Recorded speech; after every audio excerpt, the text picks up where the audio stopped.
I am Ferdinand Marcos, and I am the President of the Republic of the Philippines.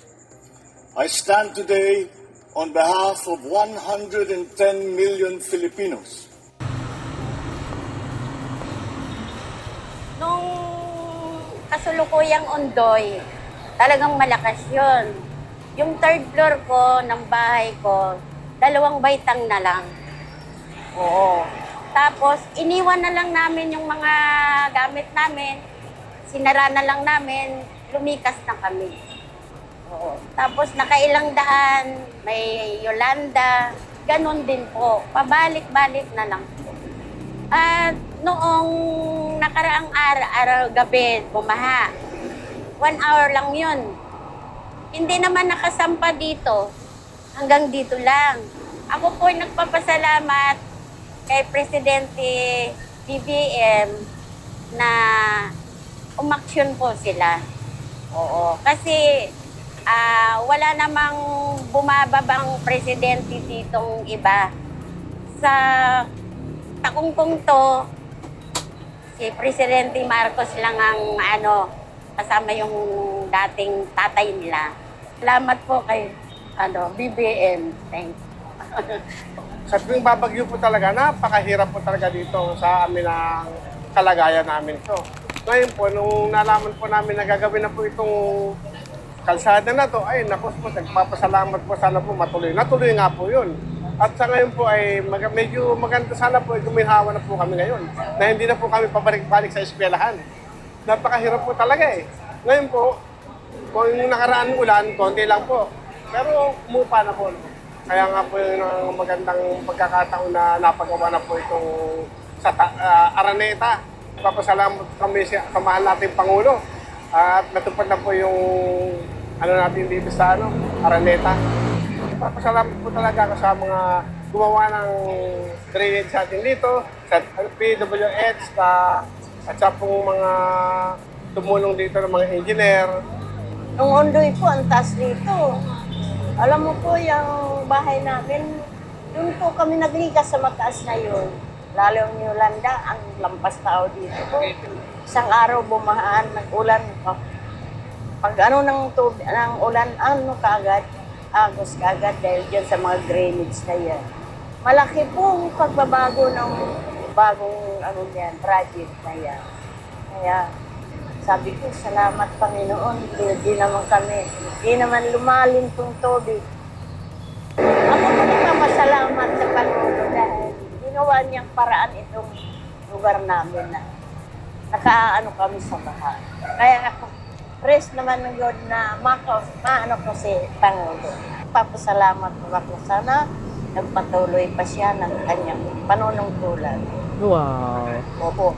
At sabi nga huli nga kanina sa amin ni Pangulo, mababa na, hindi na ganun kataas, pero minuto lang nawawala na yung tubig. Hindi katulad dati, oras, minsan 3 hanggang 5 oras bago mawala. So malaking bagay po yun. Pero hindi pa tayo titigil kasi gagawin pa natin yung kabila, tapos i-extend pa natin ito hanggang magkabilaan. So tuloy-tuloy lang tayo.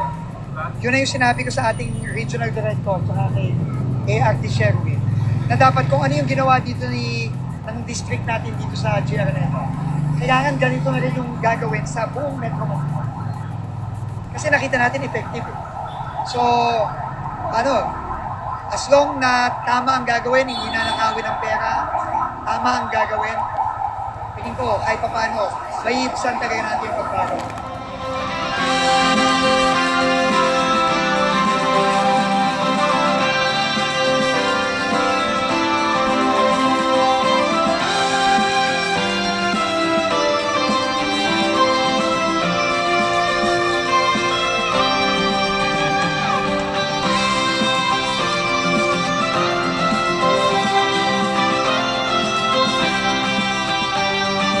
Magandang umaga sa inyo lahat. Nandito tayo sa Tatalon, sa G. Araneta Avenue. At dahil binabalik-balikan natin ito dahil dito ang isa sa pinakagrabe na magbaha sa buong Pilipinas kapag umuulan.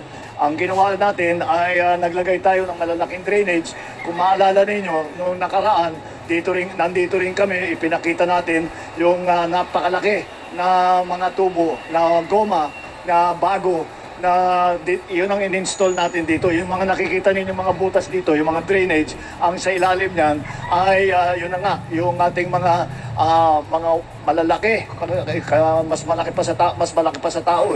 Yung malalaki na tubo na dinagay natin para makapag-drain na mabilis at hindi na magbaha dito.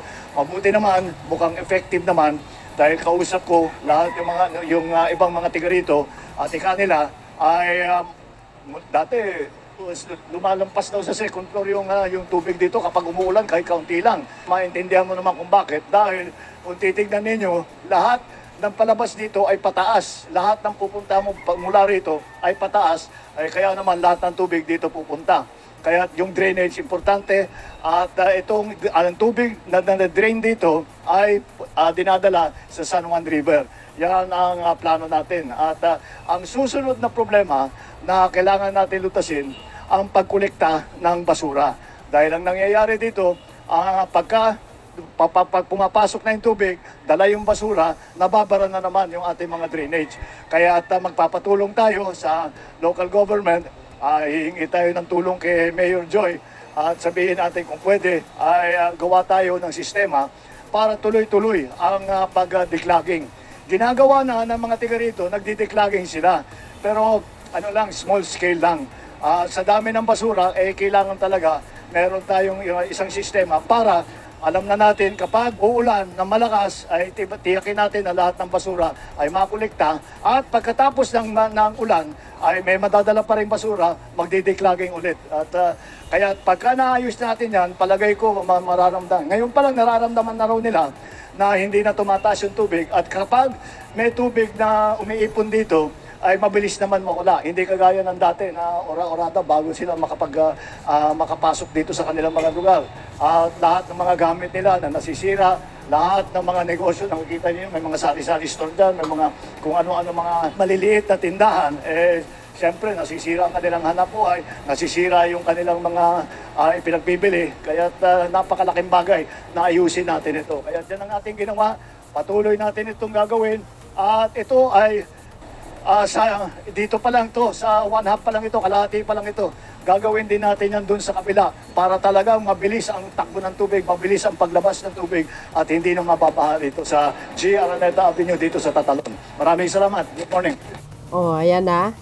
Walang katigil-tigil ang Pangulo sa pagtatrabaho araw-araw. Nalit ko lang i-upload.